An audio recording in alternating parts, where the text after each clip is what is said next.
자, 이런 가운데 국내 언론에서는 별로 주목하고 있지 않지만 굉장히 중요한 국제 뉴스가 하나 더 있습니다. 네. 자, 스웨덴 관련된 뉴스인데요. 외교부는 최종건 1차관이 로베르트 리드베리 스웨덴 외교차관과 9차 한 스웨덴 정책협의회를 가졌다고 밝혔다. 양국 차관은 양국 관계와 실질 협력, 다자 협력, 한반도 문제 등 지역 정세 등에 대해 논의했다. 사실 이게 우리 대통령이 2019년도에 스웨덴 국빈 방문하셨을 때 굉장히 많은 성과를 이뤄놓으신 게 있어요. 근데 이제 오늘 뉴스의 쟁점은 뭐냐? 대북 관계에 있어서 한반도 평화 관련한 진전을 위해 노력해온 점을 평가하고 지속적인 관심을 그리고 적극적인 기여를 해나가겠다라고 얘기를 했다는 거죠. 근데 그냥 생각하면 아니 스웨덴하고 북한하고 뭔 상관이지? 그거를 내가 알려드리려고 합니다. 요게 또 재밌어요. 네. 1차적으로 스웨덴은 서방 국가 중에 북한이랑 최초로 수교를 한 나라입니다. 그래서 양쪽에 대사관이 있는 몇 안 되는 나라예요. 그래서 우리가 북측하고 몰래 이제 뭔가 밀담을 나누거나 비밀 회담을 전제할 때는 스톡홀름에서 많이 얘기를 했습니다. 한때는 이제 베트남에서도 했었고 텐진에서도 하는데 서방 국가들 중에는 스톡홀름에서 많이 얘기를 해요. 그만큼 양쪽의 외교 관계를 잘 유지해주고 있는 나라가 스웨덴입니다. 그럼 스웨덴은 왜 북한을 73년도에 말하자면 수교를 최초로 했을까? 이 부분에 대한 속사정이 필요합니다. 왜죠? 돈 벌라고요. 북한에서? 네. 그 당시에 스웨덴이 신흥공업국으로 한참 커가고 있을 때, 스웨덴이 이제 제일 자랑할 만한 회사라고나 할까? 회사가 스케니아하고 사부입니다. 이게 이제 대형 트럭이나 중장비 같은 걸 많이 만들던 회사였어요.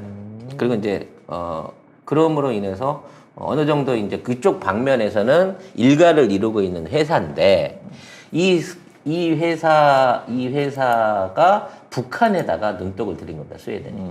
왜? 북한이 지하자원이 엄청 많다는 소문을 들었거든. 그 지하자원을 캘려면 뭐가 필요해? 중장비가 필요하잖아. 그렇죠. 그래서, 야, 내가 북한이랑 같이 이 사업을 해야 되겠다. 그래서 이 중장비들을 1000대를, 이거 우리가 아는 2.5톤 트럭 이런 사이즈 아니에요.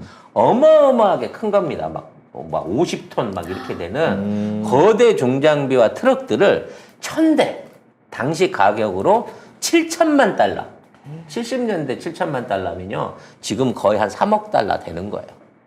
이거를 원조로 합의를 해갖고, 원조로 이거를 지원을 해줬어요. 그래갖고, 북한의 광산 사업이 일어날 수 있도록, 지하자원 개발이 될 수 있도록 이걸 딱 던져줬는데, 얘네들이 이제 쉽게 말해서, 핵 개발하고, 내부적으로 이제 경제 침체 이루어지고, 그 다음에 미국이나 서방 국가들한테 이제 딱 제재 받고, 그렇게 되다 보니까 이 많은 자원을 가지고 성장을 못 하는 거야. 뭐 아무도 못하니까. 그렇게 되다 보니까 이 돈을 떼인 거지. 떼어요? 못 받으니까. 스웨덴이? 스웨덴 입장에서. 그러니까 스웨덴 입장에서 광물을 직접 받아가기엔 거리상으로 문제가 있잖아요. 뭐니까? 광물 장사를 잘 해갖고 할부로 중장비 값을 찍어줄 줄 알았는데 안 찍어주고 북한도 입을 씻쳐버린 거예요. 그렇게 되다 보니까 뱉었네? 그렇지. 빚 관리를 하기 위해서 어쩔 수 없이 대사관을 운영할 수밖에 없었던 겁니다. 이 참 슬픈 비화죠. 자, 그러면은 왜 북한은 스웨덴의 손은 잡아줬느냐? 자, 스웨덴의 역할이 좀 다른 서방 국가하고 달랐던 게, 일단 그 6.25 전쟁 당시, 한국 전쟁 당시에 스웨덴도 연합군의 일원으로 참전을 하긴 했는데, 싸우는 군인들이 아니고 군인이 아니고 의료진들을 파견을 했어요. 그렇죠. 그래서 중립국위원회 소속으로 병원을 짓고 의료 활동을 했던 거예요. 게다가 스웨덴이 그 당시에 패권 경제에서 좀 한 발 떨어져서 우린 중립국 가겠다라는 식의 스탠스를 가지고 있었고, 1970년대를 잘 생각해 보시면은 미국이 중국하고 수교를 하면서 약간 이제 냉전이 끝나려나? 그렇지. 이런 분위기가 뿜뿜하고 있는 상황이었고 북한 역시도 굉장히 경제 개발에 목을 매는 그런 상황이었던 거예요. 자, 그런 상황에 어떤 국제적인 어떤 분위기라든지 북한 입장에서는 얘들은 그래도 우리하고 싸운 애들은 아니야. 라는 어떤 이미지도 있었고 스웨덴 차원에서도 내부적으로도 우린 중립국으로 가야 해. 그러니 실리를 취해야 돼. 근데 북한이랑 손잡으면 지금 냉전 체제에서 사실 북한에 그 많은 자원이 있어도 다른 서방 국가가 선점하러 안 들어가잖아요. 못 들어가잖아요. 사실 그만큼 있다고 하는 것도 얘네들이 이제 폴란드, 스위스하고 함께 정전위원회 그 위원국으로 판문점 지키고 있는 군인들이에요. 그렇죠. 뭐지? 이영에 나왔던 그 JSA. JSA에 있는 군인들이 스웨덴 스웨덴에. 군인들인 거예요. 폴란드 군인들이랑 스위스 군인들. 그래서 아마 거기 이영애가 스위스 군인 소속으로 나와요. 그러니까 이 나름 거기에서 이제 50년대 이걸 쭉 지켜봤기 때문에 그렇죠. 북한 다, 소식에 제일 그 정확하다고 해야 되나? 좀 밀접하게 접근할 수 있었던 거야. 그래서 야 이게 중국도 터지고 그럼 중국이 개방화가 되고 그럼 북한에 있는 자원을 팔아가지고 돈이 되겠는데 해갖고 사브랑 스케니아를 몰아놨다가 그 돈을 날리고 그 후로도 북한에 대한 지속적인 지원을 조금씩 왜냐면 관계를 끊으면 안 되니까 조금씩 선물을 주는 과정 중에 출혈이 많았어. 결국 나중에 사브와 스케니아가 망해가지고 네. 못 봤나 그거. 네. 이 그러니까 볼보와 두산의 합병이 돼버리고. 그렇죠. 그리고 지금도 사실 스웨덴의 그 채무를 북한이 변제 안 했거든요. 변제 안 하죠. 예. 그래서 스웨덴 입장에서는 지금이 기회인 거야. 여기 야 니들 다 필요 없어. 일단 내가 40년 전 40년 전에 빚을 선점했거든. 다시 받을 수 있는 기회가 생긴 거야. 야, 그러면은 끈질기네. 사정했겠지. 저희가 빚이 있어요. 저희 빚부터 어떻게 해결을 좀. 이번에 합치신다면서요? 그러니까요. 그러면 이번에 지금 합치실 때 제발 그쪽에 저희 40년 묵은 빚 빚 좀. 심지어 40년 넘은 차량이 아직도 돌아다니고 있는데 돈을 한 푼도 저희가 못 받았어요. 그거 다 저희 거예요. 이런. 라고 얘기를 하고 있는 거죠. 네. 근데 스웨덴 인내성 짱이네. 그렇지. 대단하다. 심지어 인도적 지원도 했어요. 왜냐? 북한이 수 틀리면 스웨덴 동부들 나가라고. 그렇지. 그럼 끝나는 거야. 저기 대사관 닫으라. 다 닫으라. 나가. 막 다 이렇게 나가. 하면 이제 곤란해지거든. 그러니까요. 그러니까 북한은 스웨덴 주민이 한 명도 없는데 대사관이 있는 유일한 나라. 진짜야. 스웨덴 국민이 하나도 없는 나라에 대사관을 운영하고 있는 유일한 국가인 거죠. 그러니까 내부적으로 스웨덴 내부적으로 잘 생각해 보세요. 만약에 이 사실 국민들이 알려지면은 얼마나 엄청난 비난을 받겠습니까? 너네가 정책 잘못해가지고 너네가 퍼주게 한 거 아니야라는 얘기를 하겠지만 스웨덴 정부가 그걸 포장을 얼마나 열심히 했겠어요? 인도주의적인 차원에서 우리 스웨덴은 뭐 지금까지도 북한과 그래서 정말 그 평화의 중재자로서의 스탠스 얼마나 포장 좋아. 겁나 잘하고 있어요. 예. 야, 돈이 무섭다. 돈이 무섭지. 그거 이제 사실 못 받을 줄 알았는데 40년간. 와. 이게 받을 방법이 열리니까 얘네들도 뭔가 이제 이렇게 하면 되겠구나라는 생각이 든 것 같아요. 내부적으로 얼마나 드디어 우리 정보 잘했어 빨리 이러면서 한국 도와서 빨리빨리 하게 하자. 이렇게 하겠지. 그러면서 스웨덴 나서서 그랬지. 저기요 한반도 평화 프로세스 빨리 돼야 됩니다. 이러면서 그리고 이제 스웨덴 자체도 사실 한국의 기술력에 굉장히 많은 기대를 하고 있습니다. 그러니까 스웨덴이 아마 이것까지는 못 받겠지 예상을 못 했겠지. 아씨 좋댔어 이러고 있는데 갑자기 한국이라는 나라가 막 부상을 하는데 저거 빌미로 저기 실은 우리가 북한 쪽과 겁나 오랫동안 쭉 이어왔는데 우리가 정보가 많거든. 이러면서. 우리랑 손 잡아야 돼요. 이런 식으로. 그리고 회의하라고 대사관 많이 빌려줬다니까. 그러니까 그렇기 때문에 스웨덴은 이제 우리한테 그 뭔가를 요구할 기회를 잡았었는데 이거보다 더 중요한 건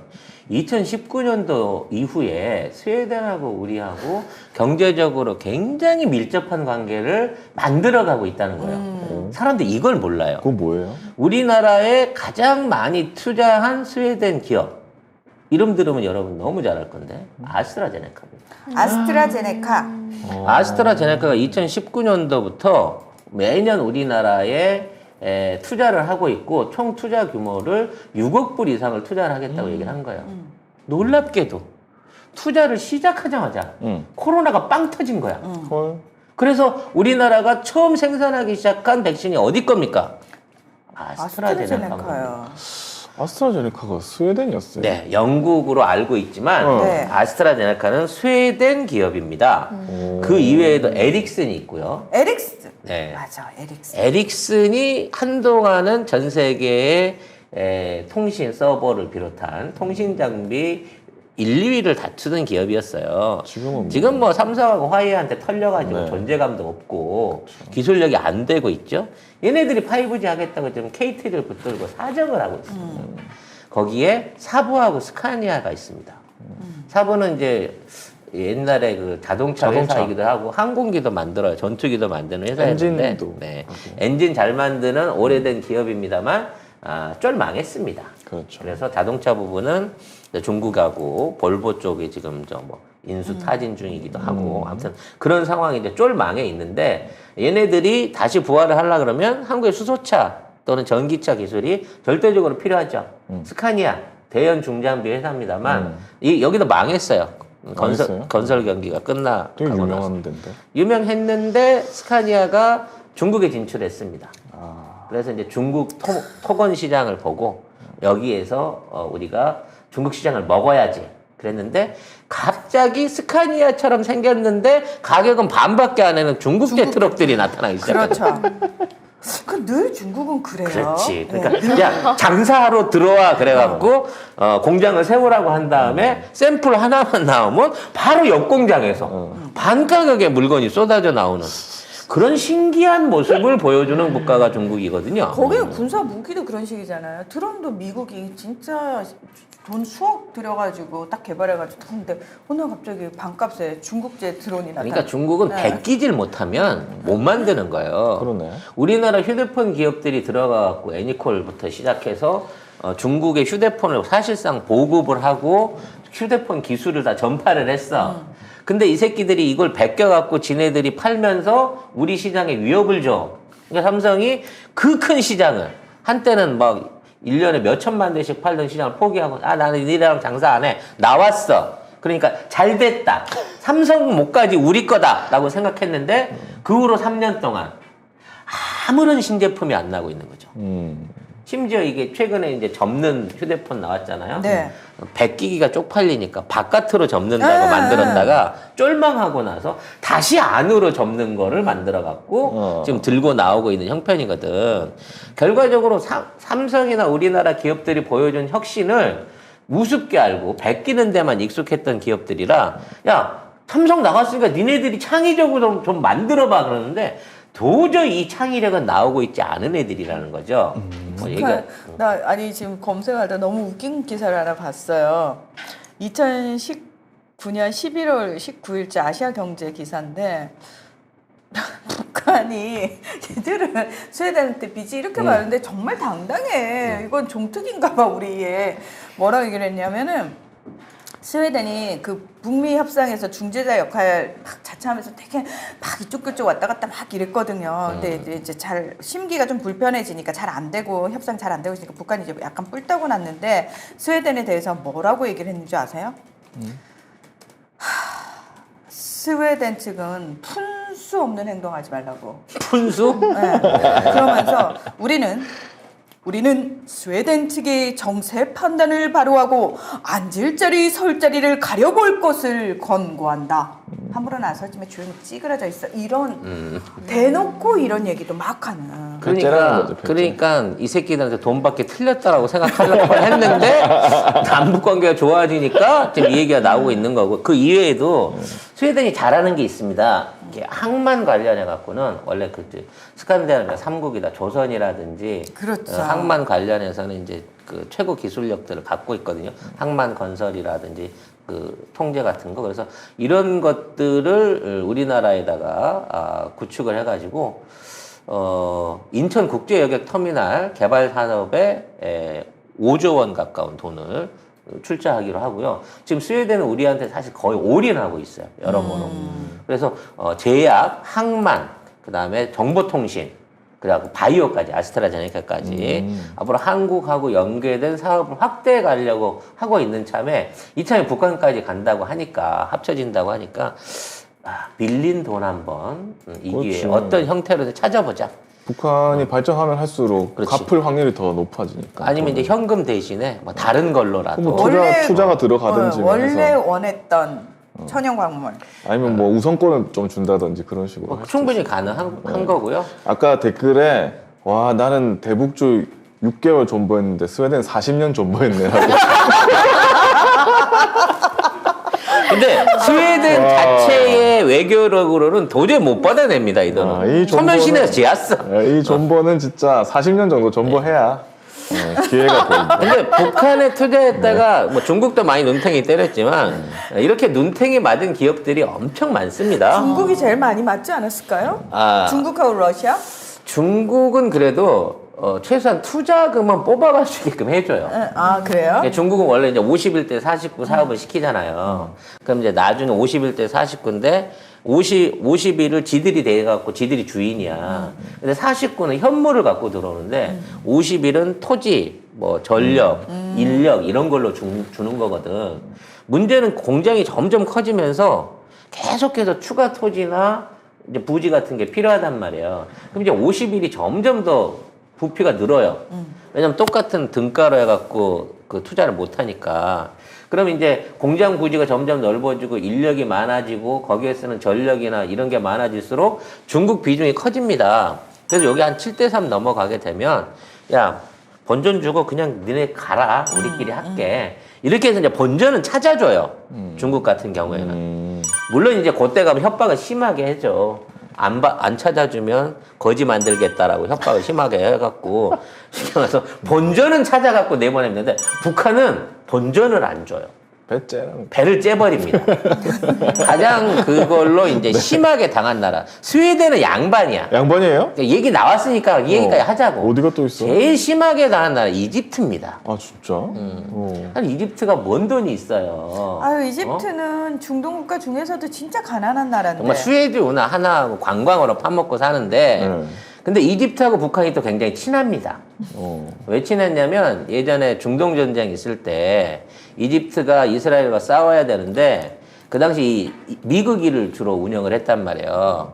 그래서 조종사가 부족했어요. 그래서 북한이 조종사를 보내줬습니다. 용병을.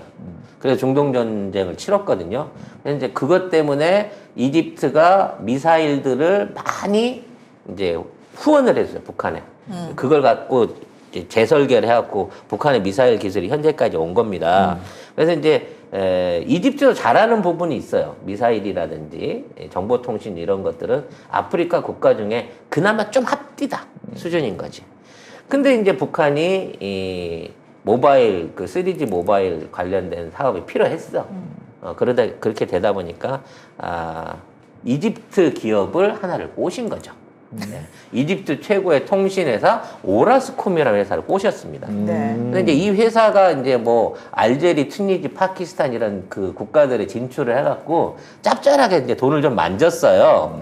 그러니까 얘가 호구다라고 생각을 하고 얘를 부른 거지. 그래서 사업권을 전부 니들한테 줄 테니까 들어와서 사업을 해! 라고 얘기를 한 거죠. 통신자 깔아. 그렇지. 그래서 1조 원이 넘게 돈을 들여가지고 통신을 쫙 깔았습니다. 통신을 쫙 깔고 난 다음에 그 다음에 이제 거기서 사용료나 이런 것들을 해갖고 한 7천억 정도 벌었어요. 네. 근데 북한이 제재를 맞으니까 못 가지고 나와. 돈을 안 빼주는 거야. 그렇지. 그러면서 사업은 계속 하라 그래. 뭘?